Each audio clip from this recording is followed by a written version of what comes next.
How to remove trash from iPhone storage. First, open the Settings app and tap General, then select iPhone storage.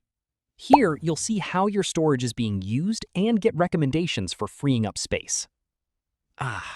Start by reviewing apps that take up the most storage. If you find apps you no longer use, tap the app and choose Delete App to remove it completely. If you want to keep its documents and data, you can select Offload App instead, which removes the app but keeps your files. Next, open the Photos app and delete unwanted photos and videos. After that, don't forget to open the recently deleted album and permanently remove those files to free up space immediately.